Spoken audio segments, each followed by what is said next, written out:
जय श्री माता जी।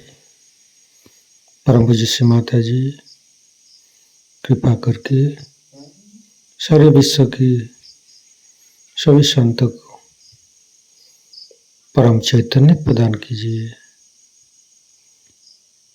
परम पूज्य श्री माता जी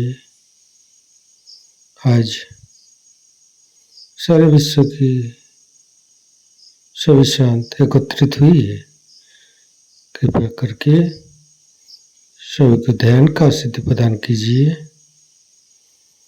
परम पूज्य श्री माता जी आपके श्री चरण कमल पर कोटि कोटि नमन। कुंडली उठा के बंधन लेंगे।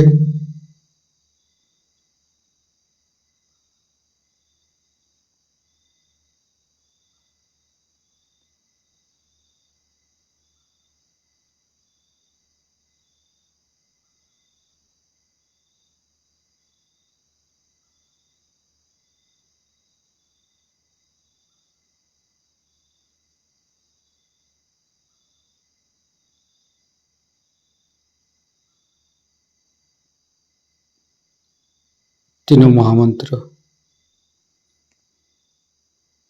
ओम तमेव साक्षात् श्री महालक्ष्मी महासरस्वती महाकाली त्रिगुणात्मिका कुंडली साक्षात् श्री आदिशक्ति माता जी श्री निर्मला देवी नमो नमः। ओम तमेव साक्षात् श्री कल्की साक्षात् श्री आदिशक्ति माता जी श्री निर्मला देवी नमो नमः।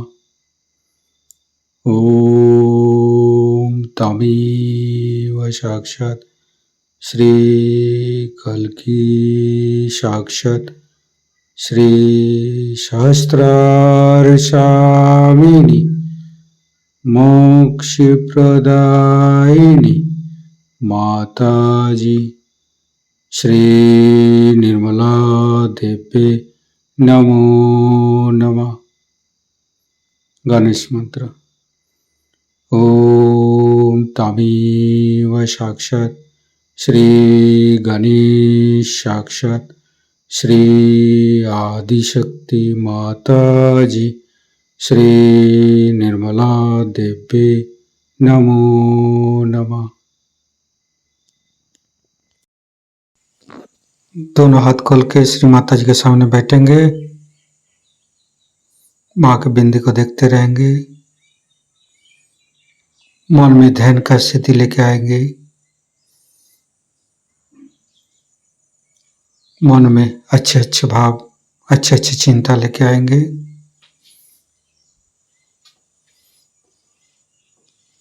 परम पूज्य श्री माता जी ये हृदय ये हमारी सांसें ये रोम रोम आप ही का तो दिया हुआ माँ। कृपा करके आप हमारे हृदय पर आइए और हमारे हृदय में माँ जगदम्बे के रूप में समस्त बाधाएं को समस्त रोगों को दूर कीजिए माँ। हे आदिशक्ति माँ कृपा करके हमारे हृदय को सच कीजिए। सच हृदय कमलासन पर श्री चरण को स्थापित कीजिए माँ। संपूर्ण चित्त अपना हृदय पर परम पूज्य श्री माता जी को देखते रहेंगे। हृदय के अंदर परम पूज्य श्री माता जी आपकी पूजा हमारे हृदय पर होने दीजिए माँ। हे आदिशक्ति माँ हम अज्ञानी हैं। हमारी अज्ञानता के बस में यदि आपकी शान के खिलाफ कोई गलती हुआ हो कृपा करके आप मुझे क्षमा कर दीजिए माँ। हे आदिशक्ति माँ, हमारे हृदय पर आइए। फिर धीरे धीरे चित्त को हम मूलाधार चक्र पर ले जाएंगे। लेफ्ट मूलाधार, राइट मूलाधार, मध्य मूलाधार देखते रहेंगे। हे भगवान, हे आदिशक्ति माँ, आप ही तो प्रभु गणेश है। कृपा करके हमारे शरीर की तीनों नाड़ी, सातों चक्र के अंदर समस्त दोषों को, समस्त रोगों को, समस्त बाधाओं को दूर कीजिए माँ। हे परमपिता परमेश्वर, हम कभी अतीत में चला जाते, कभी भविष्य में चला जाते, हमें मध्य में स्थापित कीजिए, हमें वर्तमान में स्थापित कीजिए माँ। संपूर्ण चित्त शरीर के मध्य भाग पर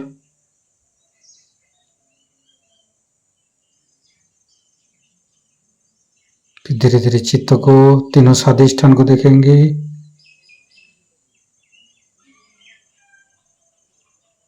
तीनों नाभि,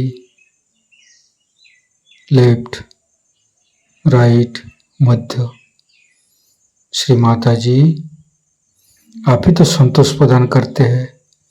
कृपा करके हमें संतोष प्रदान कीजिए, हमें उदार बनाइए।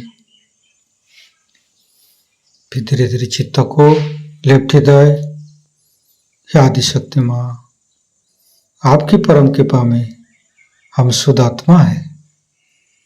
कृपा करके हमारी आत्मा को परमात्मा के साथ जोड़िए माँ। हे आदिशक्ति माँ, आप ही तो शिव पार्वती है। कृपा करके हमारे बाएं हृदय पर आइए और हमारी आत्मा को परमात्मा के साथ जोड़िए। धीरे धीरे चित्त को राइट हृदय, परम पूज्य श्री माता जी, आप ही तो सीताराम जी है। कृपा करके हमारे राइट हृदय पर आइए और हमें मर्यादा प्रदान कीजिए, हमें मर्यादित बनाइए। श्री सीताराम बार बार करेंगे। श्री सीताराम, श्री सीताराम, श्री सीताराम, श्री सीताराम, श्री सीताराम, श्री सीताराम, श्री सीताराम, श्री सीताराम, श्री सीताराम, श्री सीताराम, श्री सीताराम, श्री सीताराम। साक्षात श्री आदिशक्ति माता जी, श्री निर्मला देवी नमो नमः। धीरे धीरे चित्त को मध्य हृदय, परम पूज्य श्री माता जी, कृपा करके हमारे मध्य हृदय पर आइए और हमें साहसी बनाइए। फिर संपूर्ण चित्त, तीनों विशुद्धि, लेफ्ट विशुद्धि, राइट विशुद्धि, मध्य, परम पूज्य श्री माता जी, कृपा करके हमारी गला में माधुर्य प्रदान कीजिए माँ। श्री माता जी, आप ही तो राधा कृष्ण है। कृपा करके हमारे गला पर आइए। फिर धीरे धीरे चित्त को फ्रंट आज्ञा,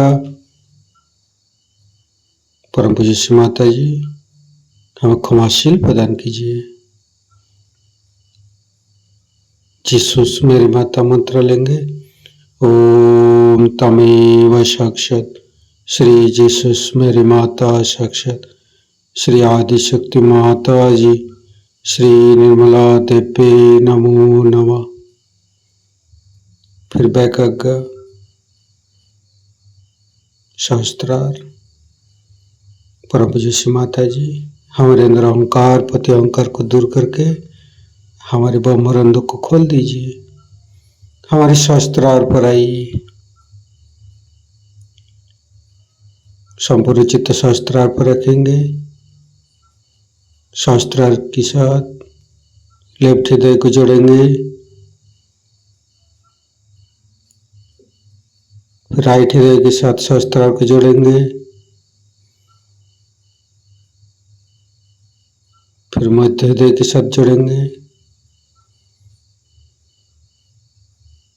फिर संपूर्ण चित्त शास्त्रार पर रखेंगे।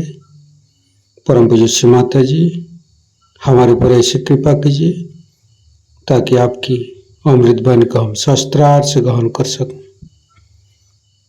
संपूर्ण चित्त शास्त्रार पर परम पूज्य श्री माता जी को अमृत वाणी हम शास्त्रार से ग्रहण करेंगे। नहीं आता। इन लोगों की दृष्टि गंदी है तो दृष्टि गंदी चीज पर पड़ती। हम लोग नेपाल गए थे, कभी हमने कोई गंदी चीज वहां देखी नहीं। पूरी समय मेरी लड़कियां भी थी, पति भी थे, सब कुछ थे, कभी कोई दिखाई नहीं दिया कोई गंदा काम यहाँ पे है, कुछ है, दिखाई नहीं दिया हम। उसके बाद दूसरे बार गए तो हमारे एक शिष्य थे वहां स्विट्जरलैंड के, तो उन्होंने कहा माँ यहाँ तो भरा पड़ा है। मैंने कहा कहाँ भाई, मुझे तो कुछ दिखाई नहीं दिया। तो देखा क्या कि जापान के बहुत से लोग आए हुए थे, बड़े बड़े जूम लेंस लगा करके। मैंने कहा ये क्या देख रहे हैं? पहले वो ऐसी जो गंदी गंदी चित्र लगे हुए हैं उनको वो फोटो ले रहे हैं। मैंने कहा अच्छा, उसलिए वहां से जूम लेंस लेकर के यहाँ पहुंचे। इनकी दृष्टि गंदी है। मैंने कहा ये लोग तो बिल्कुल जो है बाथरूम इनकी संस्कृति है, इनको कोई तमीज ही नहीं है। इनकी दृष्टि इतनी गंदी कि यही देखने के लिए आए यहाँ पर, और उनको कुछ देखने को नहीं, यही फोटो खींच रहे हैं। और बेचारे कलाकार भी क्या करते हैं, उनको राजा महाराजा इतने ज्यादा विषयी लोग थे कि उन्होंने उनको कहा कि नहीं मंदिरों को पर ऐसे ही बनाओ।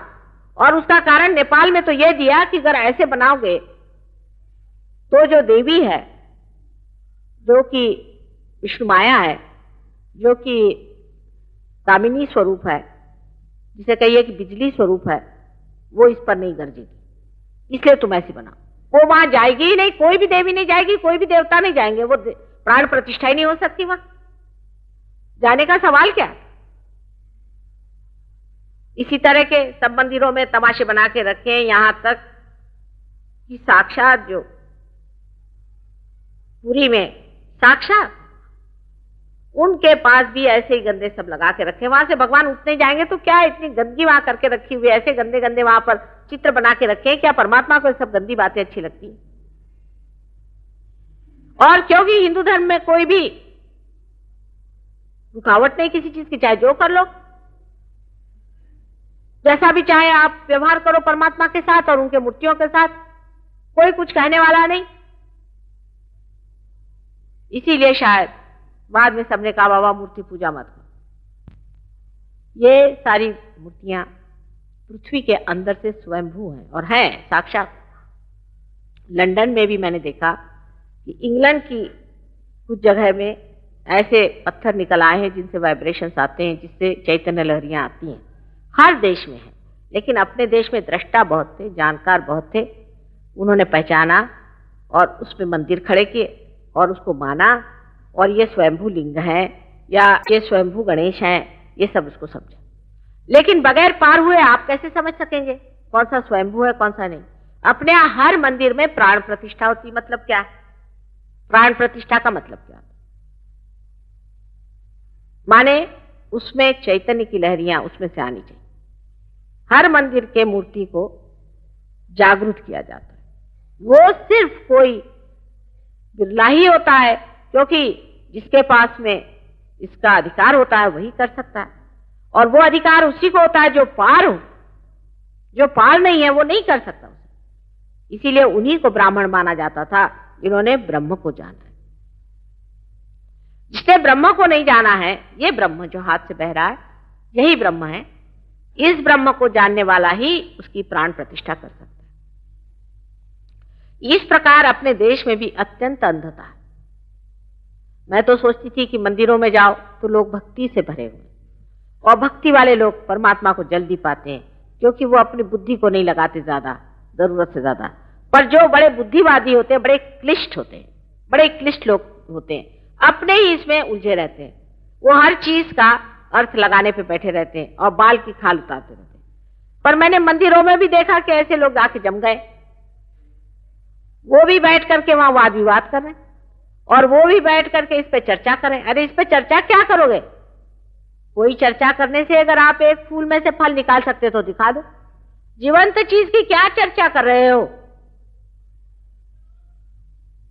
ये अगर किसी से पूछा जाए तो उनका अहंकार जागृत होगा। वाह, मैंने गीता पढ़ी है, मैंने फलाना पढ़ा है, फलाना पढ़ा है। पढ़ने से क्या होगा? अगर पढ़ने से आप एक बीज में से अंकुर निकाल दें, पढ़ने से सिर्फ एक ही जानना है कि आपको पार होना है। ये घटना घटित होनी चाहिए, पढ़ने से यही जानना चाहिए। इस मामले में आपसे परदेसी लोग अच्छे, वो समझ गए कि हमको तो बगैर पार हुए कोई मार्ग नहीं, बाकी सब व्यर्थ है। वो सब गुरुओं के पास जाते, इधर जाते, टक्करे खाते हैं, ढूंढते हैं और असलियत नहीं मिली तो छोड़ देते हैं। सावित्री, तुम उधर बैठ जाओ तो अच्छा, पीछे कोई लोग नहीं देख सकते, कोने में बैठो। Give a chair there, they can't see me. बीच में ही कुर्सी रख देते हो तुम लोग भी। हाँ, तो मानव जाति को, परम को अगर पाना है तो उसको सोचना चाहिए कि परम ही को पाई, और परम को पाने के लिए आप बिल्कुल तैयार हैं, इसमें कोई शक नहीं। और आप पाइएगा भी जल्दी से, मैं जानती हूं, मैंने कहा था। लेकिन अगर आपको मैं 1000 पाउंड दे दूं और आपको पता नहीं पाउंड क्या चीज है, तो आप उसे उठा फेंक दीजिएगा। और ये जो बहुमूल्य चीज भी मैं आपको दूंगी, उसकी भी आप परवाह नहीं करने वाले, क्योंकि एक तो आसानी से मिली, जैसे हमारी आजादी आसानी से मिली है, तो उसकी जो आपने हालत खराब करी है, वैसे आपको आसानी से ये भी मिल जाती है आजादी। ये भी बड़ी भारी आजादी है, आत्मा की आजादी आपको मिल गई। सबसे बड़ी आजादी तो यही है, क्योंकि यही मोक्ष है। सब चीजों से छुटकारा हो जाता है, अहंकार, मन, बुद्धि आदि सबसे छुटकारा होकर आप आत्मा स्वरूप हो जाते हैं। पर ये जो बीच का काल है, इसमें जमना पड़ता है और इसको आदमी चूक जाता है। इसके लिए नितांत श्रद्धा की जरूरत है कि हमारे अंदर का ठंडक हवा आई है, तो ये तो आ नहीं सकती। यानी कुंडलिनी का जागरण भी आप देख सकते हैं, उसका स्पंदन देख सकते हैं, उसका चढ़ना भी देख सकते हैं, वो तो सब होता ही है। आपको नम्र भाव से अपनी कुंडलिनी जागृत कर लेना चाहिए और ये क्या चीज है इसे समझ लेना चाहिए, और उस शक्ति का उपयोग कैसा करना चाहिए वो समझ लेना चाहिए, और उसको कैसे बढ़ाना देना चाहिए वो समझ लेना चाहिए। ऐसे ऐसे भी लोग मैंने देखे हैं कि जिनको मैंने 8 या 7 साल पहले जागृति दी थी, उन्होंने 10-10 हजार लोगों को जागृति दे के पार करा, गांव के गांव निर्व्यसनी कर दिए, मुक्त कर दिए सारे रोगों से।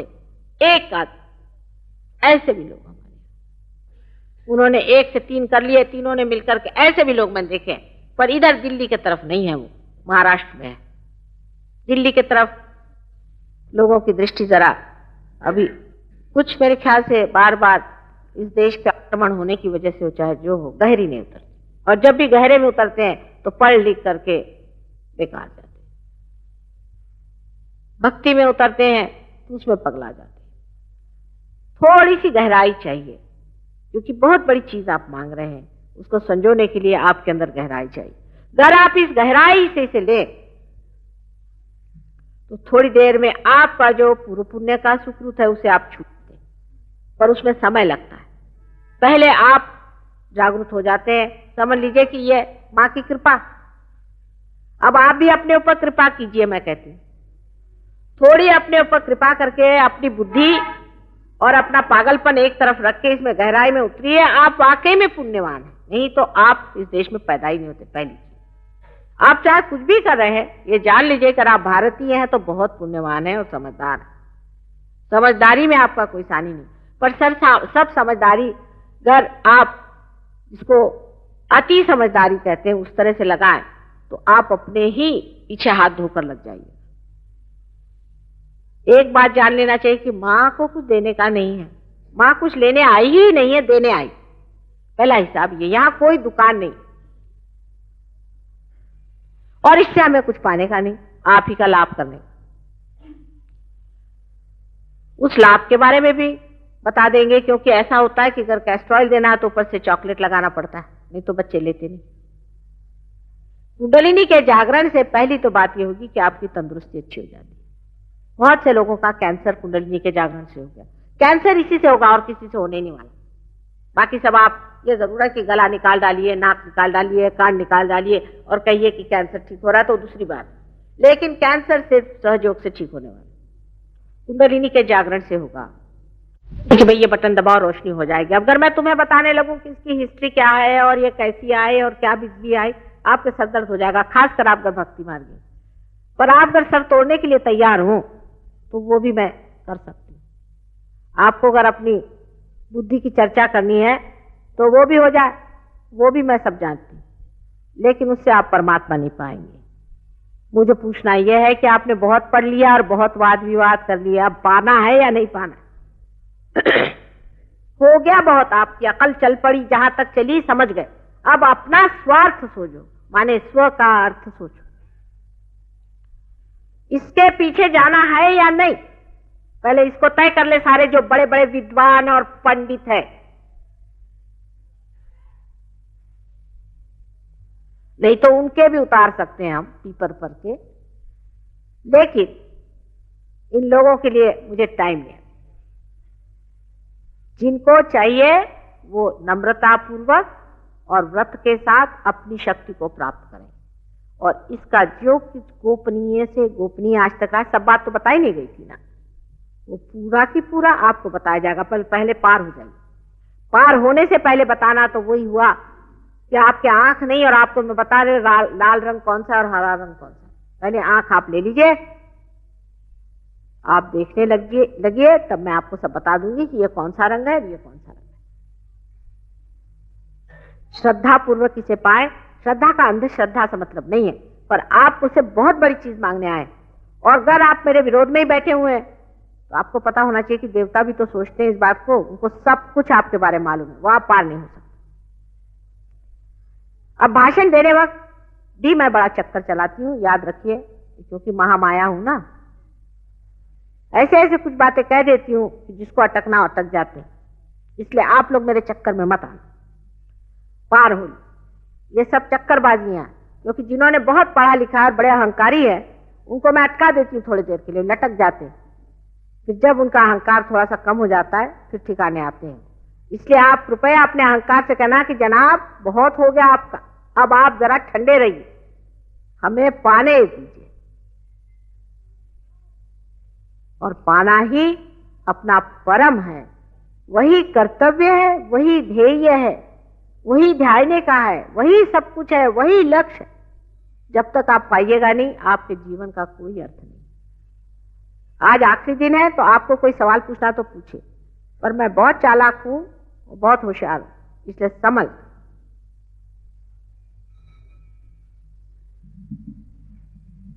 पूछ लीजिए, एक 5 मिनट और। हाँ पूछे बेटा, खड़े हो, खड़े। क्या है, क्या भेंट ले आए तू? क्या ले आए भेंट? बेटा मैं पान तो खाती नहीं। अच्छा इलायची ले लेते हैं। इन लोगों ने मुझे बदनाम कर दिया। एक आई थी हमें मालूम इंटरव्यू करने, तो उसने कहा कि माँ बहुत पान खा रही थी।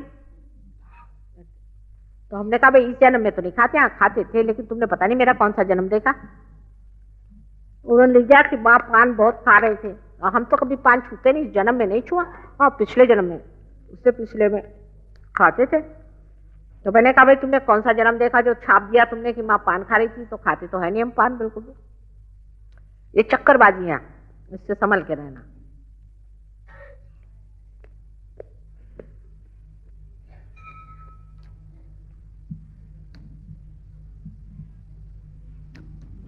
बेटा क्या सवाल पूछ?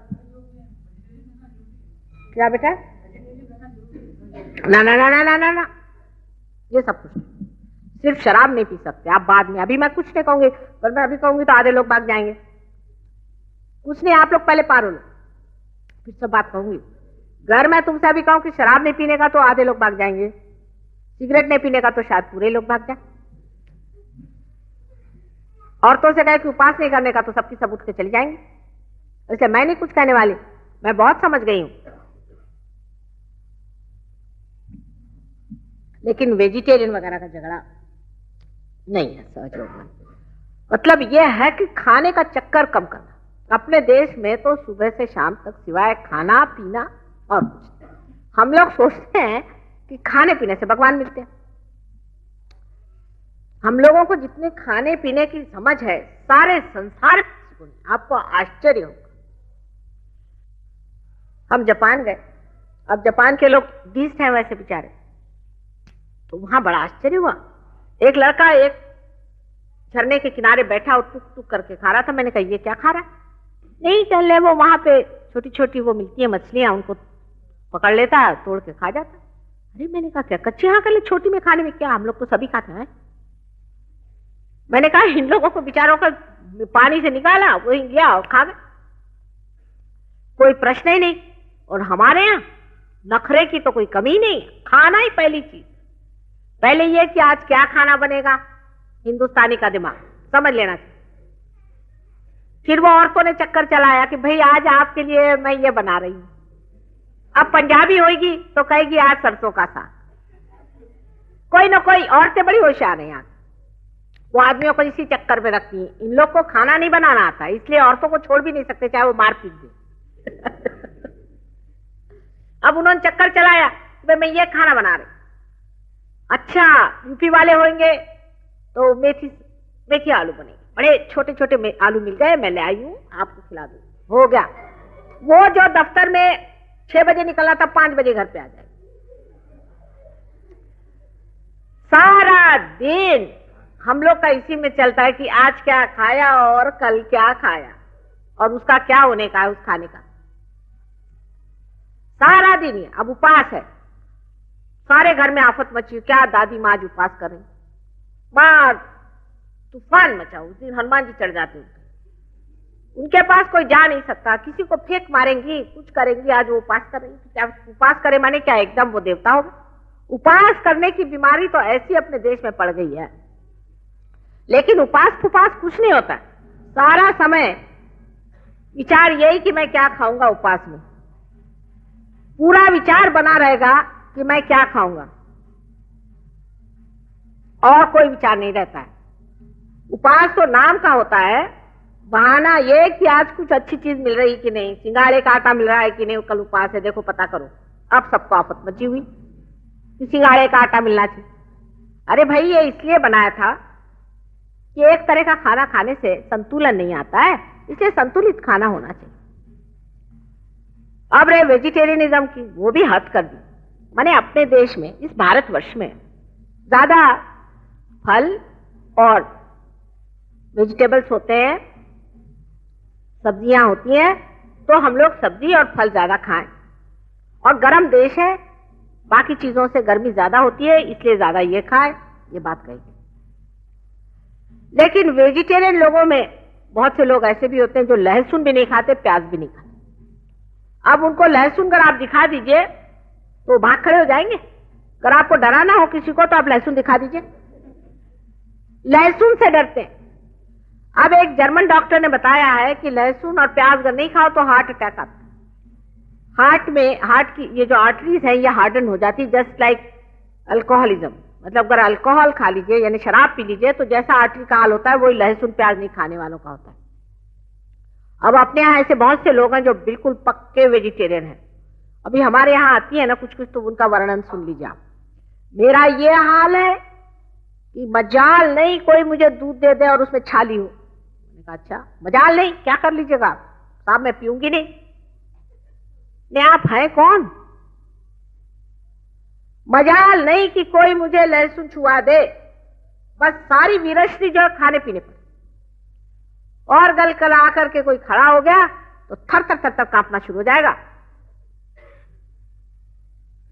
जहां जो चीज होती है माफिक होती है, जिसको जो माफिक होती है वो खाना पीना चाहिए। लेकिन खाना पीना कोई बहुत जरूरी चीज नहीं। आप अगर हमसे पूछे सवेरे क्या खा तो पता नहीं, शाम को क्या खा तो पता। किसी दिन का खाओ तो खाया, नहीं खाया तो नहीं खाया, 4-4 दिन भी नहीं खाया तो पता ही नहीं। लेकिन कोई भगवान के लिए नहीं है, आदत से लाचार, कुछ पता ही नहीं हमको रहता किसने क्या खाने को दिया नहीं दिया। क्या है खाना पीना? खाना पीना सुबह से शाम करके करते क्या है? पेट की बीमारी, इसकी बीमारी, उसकी बीमारी। जिसको जो संतुलन है वो करना चाहिए, जिसके लिए जो योग्य है वो खाना चाहिए। अब मैंने अगर कहा कि ऐसा कोई स्ट्रिक्टनेस नहीं है तो लगे फिर गोश्त वाले का लगे फिर सब गोश्त खाओ। नहीं नहीं नहीं नहीं, माने अगर जरूरत हो तो ये भी खाना चाहिए, जरूरत हो तो वो भी खाना चाहिए। इसके मामले में सूझबूझ चाहिए। इसका मतलब तो ये हुआ कि अपने देश के कुछ थोड़े लोग छोड़ करके बाकी सब क्या नर्क में जाने वाले? नर्क में इतनी जगह भी नहीं है। मैं तो स्वर्ग में जाने की बात कर रही हूं। ऐसे भी देश संसार में है जहां एक पत्ती भी नहीं उगती। क्या भगवान किसी के साथ ऐसी जाति करेंगे? इतने ठंडे देश हैं। ग्रीनलैंड की एक लेडी मुझे मिली थी, उसने कहा कि हम वेजिटेरियन कैसे होंगे, हमने तो कभी जन्म में एक पत्ती नहीं देखी हमारे देश में। ठीक है, परमात्मा ने जैसा उनको बनाया उनको वहां खाना ही पड़ेगा। अगर वो नहीं खाएंगे तो उनके अंदर गर्मी नहीं रहेगी, वो जी नहीं सके। लेकिन शराब पीने की किसी को जरूरत नहीं। शराब चेतना के विरोध में पड़ती है। हमारे यहां भी आप जानते हैं बहुत से लोग हैं, अब जैसे जैनी लोग हैं, वो श्री कृष्ण से नाराज, कहने लगे कि वो संहार करते थे। जो संहार करता है वो हिंसा करता है। तो मैंने कहा क्या वो जितने भी दैत्य और राक्षस थे उनके खोपड़ी पे बिठाएंगे? क्या उनका संहार नहीं करना होगा? ये लोग तो मच्छरों को भी बचाते रहते हैं, मच्छर और खटमल और मुर्गियां। क्या उनको मैं रियलाइजेशन देने वाली हूं? उनको आत्म साक्षात्कार देने वाली हूं?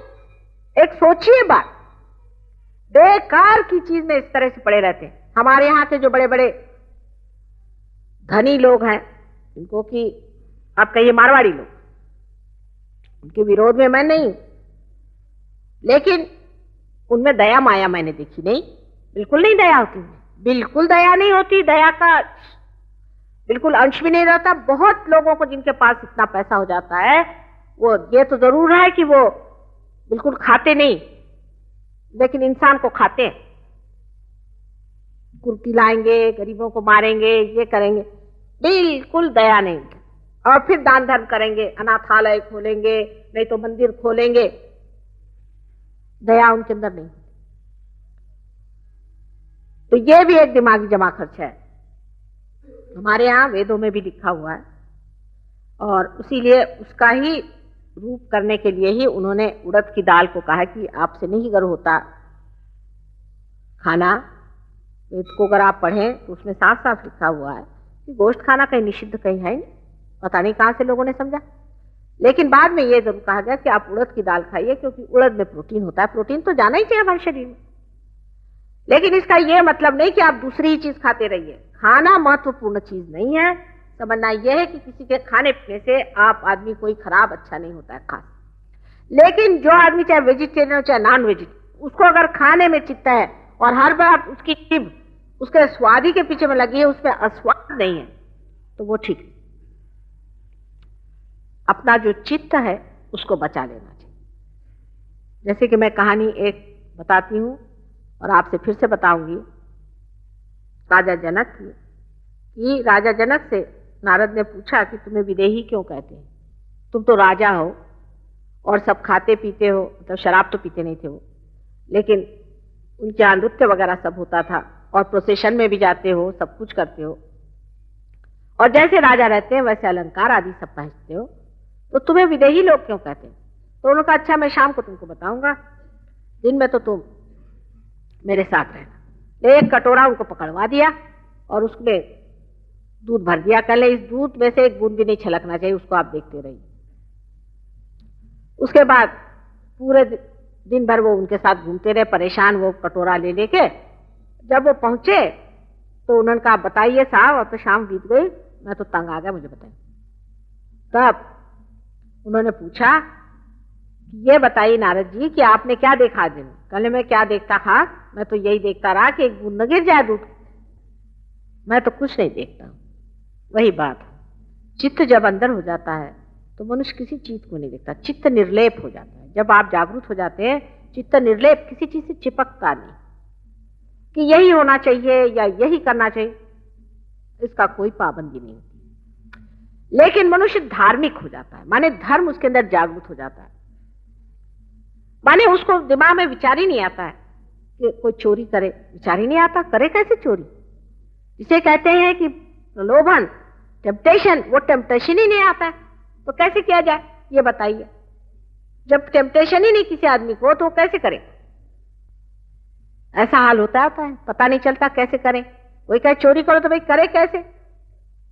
जब उसका प्रलोभन ही नहीं जमता है तो कोई आदमी चोरी नहीं कर सकता। इसी तरह से धर्म जागृत हो जाता है।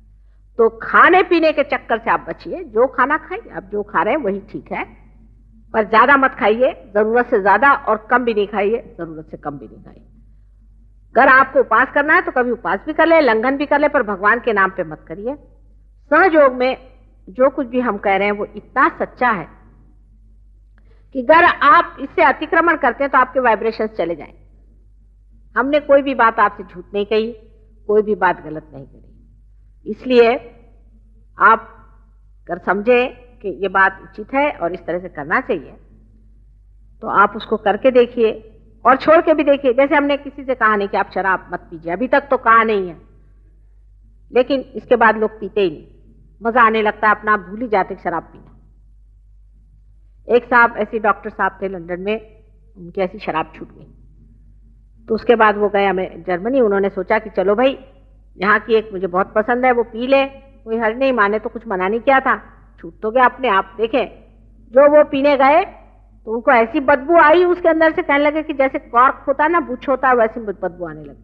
थोड़ी सी किसी मुश्किल से कोशिश करके पिया भी दवा की तरह से तो सब भड़क से उलट आया और हालत खराब गई। सारी रात सो नहीं पाए, पेट में दर्द का क्या गंदी बला। कहले मेरे मुंह से ऐसी बात आ रही थी जैसे मोलासिस की गंदी बात आती है ना, उस तरह। उस दिन से ये दिन हुआ उनका, मेरे से नहीं होता। आपको पता होना चाहिए कि प्रदेश में हमारे हजारों शिष्य हैं, इनके सारे ड्रग्स शराब सब एकदम छूट गए। मैंने किसी से कुछ नहीं कहा, मैंने कभी नहीं कहा कि तुम छोड़ो, वो अपने आप ही छूट जाता। जब तुमको अमृत मिल जाएगा तब तुम ये गंदी चीजें क्यों लोगे भाई? मेरा तो हिसाब ये है कि पहले आओ तुम अमृत ले लो, आओ तुम्हारी आंखें खोल देते हैं, फिर तुम ही कहोगे कि ये सांप है, फिर क्या आप सांप के मुंह में उंगली डालिएगा? तो खाने पीने से ये सब बातें बेकार है और इस तरफ ध्यान न दे, अपने आप ही आप इसका संतुलन जान लें। जैसे कि डॉक्टरों का है कि आप चीनी मत खाइए, चाहे कोई भी आदमी होगा चीनी मत खाओ, गलत बात है। कुछ कुछ लोगों को तो चीनी खाना बहुत जरूरी होता है। जो लोग बहुत ज्यादा सोचते हैं उनको चीनी खाना जरूरी है क्योंकि उनका लिवर खराब जाता है और लिवर चीनी से ही चलता है। और कुछ कुछ लोगों को बिल्कुल चीनी खाना ठीक नहीं। जब ये कैसा इसका संतुलन है, इसका बड़ा शास्त्र है, वो सब सीख लेना चाहिए। उसी तरह मंत्र का भी शास्त्र है, उसे भी सीख लेना चाहिए। ये सब चीजों का शास्त्र बहुत आसानी से आप सीख सकते हैं, उसके लिए एक पैसा देने की जरूरत नहीं। और सबका मार्गदर्शन जो है वो आपके चैतन्य लहरिया से होगा, आप उसी से समझ सकते हैं। लेकिन सबसे आखिरी बात मैं बता दूं कि एक सामूहिक चेतना अकेले अकेले घर में करने से ये छूट जाएगी। अगर आप अपने घर में मेरा फोटो ले जाएं और करें और फिर अगले साल में आऊंगी तो आप जानिएगा कि आपके वाइब्रेशन छूट गए। हमारे यहाँ कुछ तो सेंटर्स बने हैं, कुछ नहीं बने हुए। जो हमारा मुख्य सेंटर यहाँ बना हुआ है उसके बारे में इस किताब में लिखा हुआ है, उसका पता लिखा हुआ है। आप पता कर लीजिए और मिश्रा जी बाहर बैठे हैं, उनसे पूछ लीजिए क्या करने का है और इस पे ध्यान लगाएं। सहयोग जो है एक नया आयाम, उसमें जब आप आ जाते हैं उसको सीखना पड़ेगा, आगे बढ़ना पड़ेगा और अपना जीवन भी सुचारू बनाइए और सारे मानव जाति का उद्धार इसी से होने वाला। आपकी राजकीय सामाजिक सब बातें इसी से ठीक होने वाली हैं, क्योंकि जब तक इंसान में परिवर्तन नहीं आता कोई काम ठीक नहीं होगा। उसको समर्थ बनाना पड़ेगा सारे संसार में। इतना ही नहीं, आज आप देखते किस तरह से गले मिला करके ये प्रदेश के, ये नौ देश के लोग आए हैं, अपने हिंदुस्तानियों से किस तरह से हंस रहे थे, खेल रहे थे, सारा देश मानो एक हो गया। ये ऐसा नहीं है कि कुछ ग्रुप यहाँ आया और अजीब से कपड़े पहन के रास्ते में डांस करता जा रहा था। ये बात आदान प्रदान, प्रेम, समझ, एक ही भाषा वो बोलते हैं, वाइब्रेशन। आप तो साहब घड़ी देख रहे हैं, घड़ी मत देखिए आज के दिन। आप क्या सिनेमा में भी घड़ी देखते हैं? घड़ी मत देखिए, नहीं तो पार नहीं होने वाले आप। अगर आपने घड़ी देखी तो पार नहीं।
अखिल जगत जननी तू देवी, अखिल जगत जननी तू देवी, महिषासुरमर्दिनी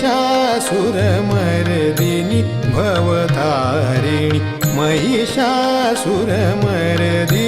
भवतारिणी, त्रिविधताप मनीचे मम शमवी, त्रिविधताप मनीचे मम शमवी, अखिल जगत जननी जननी तू देवी देवी देवी देवी, अखिल जगत जननी।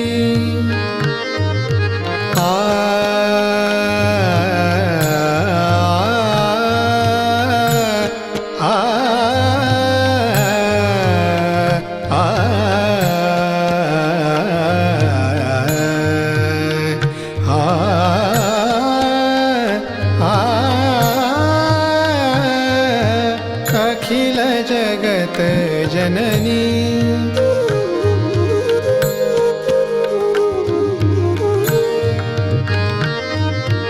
असुर पतितमय धरा जाहली, असुर पतितमय धरा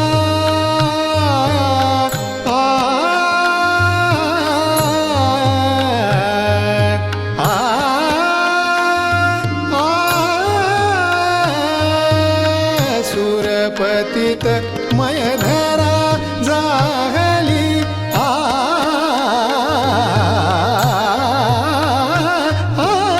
सुरपतित मय धरा जाहली, भाव भक्ति निर्मल सेवा मुरली, भाव भक्ति निर्मल सेवा मुरली, दलन करुनियरी जन मन रमवी, अखिल जगत जननी।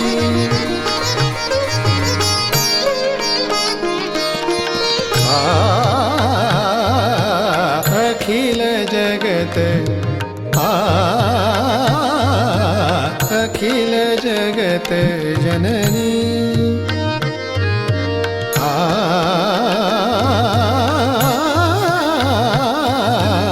अखिल जगत जननी तू देवी, अखिल जगत जननी, अखिल जगत जननी, अखिल जगत जननी तू देवी।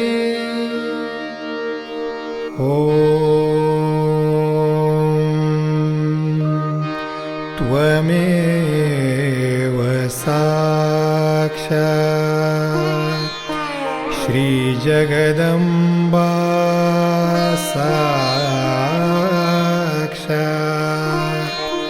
श्री आदिशक्ति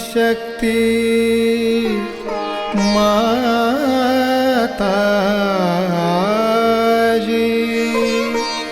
श्री निर्मला देवे नमो नमः,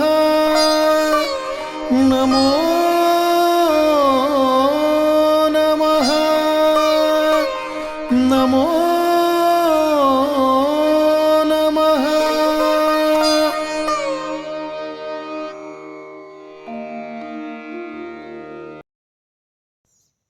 संपूर्ण ध्यान का स्थिति, निर्विचारिता का स्थिति, इस स्थिति पर परम पूज्य श्री माता जी को परम चैतन्य अनुभव करते हुए परम चैतन्य की वर्षा अनुभव करते हुए थोड़ी देर रहेंगे।